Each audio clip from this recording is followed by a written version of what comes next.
大家好，我是天心，我是许愿。在人生道路上，总会遇到一些困难或选择等等狗屁叨叨的事，这时善用心灵工具箱，清楚地认识自己，可减轻自己的焦虑、忧郁、恐惧和压力，并为自己与周遭带来愉悦与自信，增强个人的幸福感和生命力。心灵工具箱，等你来开箱。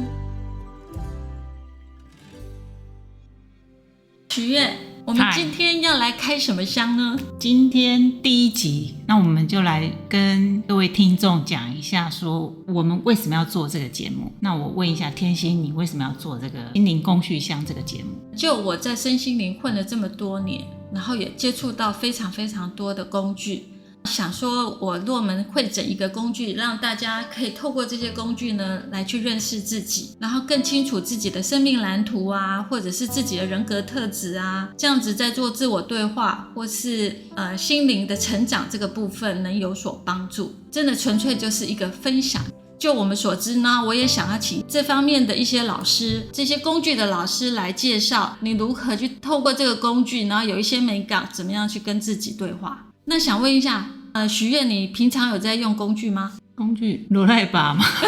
还是起子？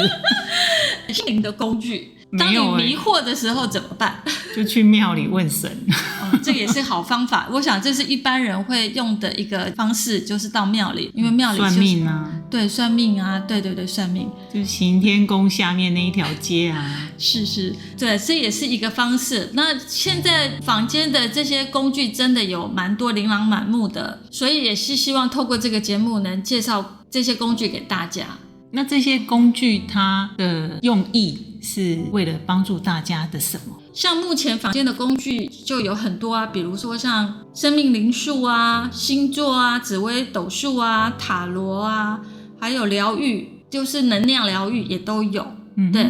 那所以我才说工具大概可以分类一下，大概就是了解每个工具都有它的特性。那有什么样的特性，你如果想要了解自己的生命蓝图，第一个话，如果生命蓝图的话，我可以建议就是像紫微斗数，西方的占星、星座占星，那因为它就会把人生历程所要面临的关系，还有一些课题也都可以清楚的看见。那因为它其中都有所谓的12宫，那就比如父母啊、兄弟子女、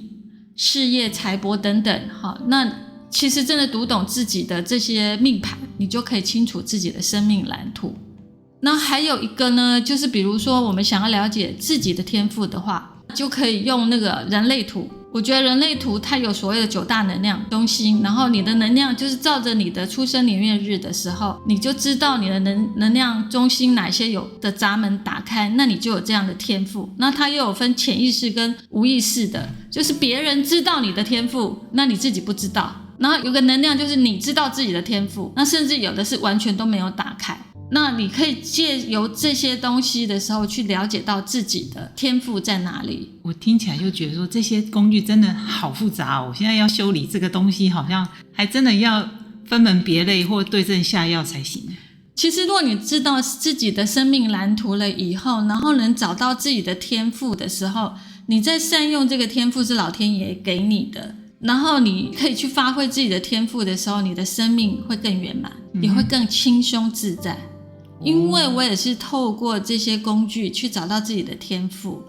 然后发现到自己原来真的有这方面的天赋。所以我们会做这样子的心灵工具箱的节目，就是为了帮助大家可以轻松的用螺丝起子的时候不要拿错了扳手。对，就是类似这样子。然后一个最简单，比如我们的生命特质，所谓生命灵数就可以找到自己的生命特质。然后比如说1的生命特质是什么，它就非常独立自主。那像我是7的生命灵数，那就属于逻辑思考，一个逻辑若过了就过了，我就大概知道事情怎么去做。嘿，许愿，那你的生命灵数呢？我不知道我的生命灵数我只知道我家门牌号码。要怎么算啊？只要把出生年月日计算起来，就把它单数这样子啊，比如说你是2005年，然后就是7，2加0加0加5，然后把出生年月日加起来，加到后面有2个数字再相加。对，那你要不要算一下你的生命灵数是什么？我马上秒算，应该是6吧？那6的话就学习的课题，就是你的特质就是爱，就是无条件的爱，就是很善于付出跟奉献，所以我才做这个节目是吗？是的，才会特别邀请你来做这个节目。还有就是有时候我们面临到一些选择或者是一些问题的时候，那我们就可以透过塔罗啊、易经啊、卜卦啊这些东西呢，也都可以让你有一个方向。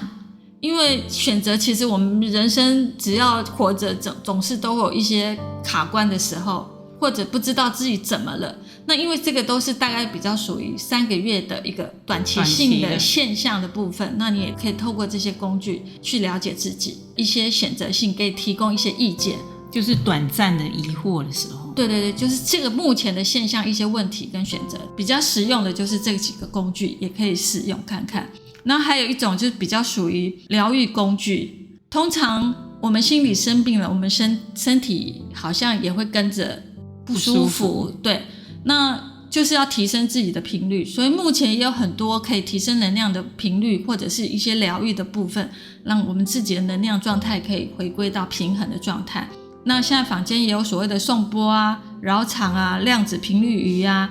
像绿疗啊、花精啊、精油、顺势疗法，真的非常非常多。那这个都我们在往后的节目会一一的介绍。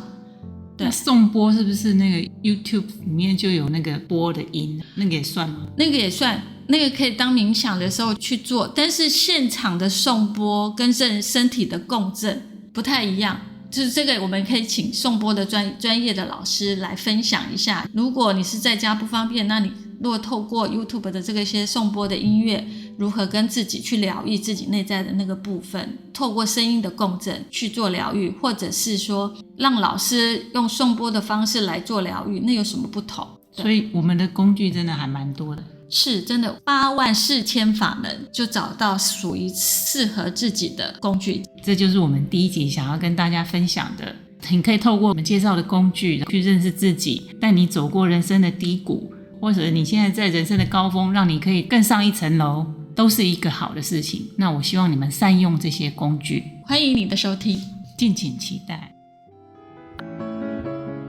非常感谢你听到我们，我们希望能透过心灵工具箱这个节目，为你提供实用的心灵健康工具和资讯，让你的生活更充实、更快乐、更有意义。如果你有任何想要分享的心得或建议，欢迎留言或订阅。再次感谢您的收听。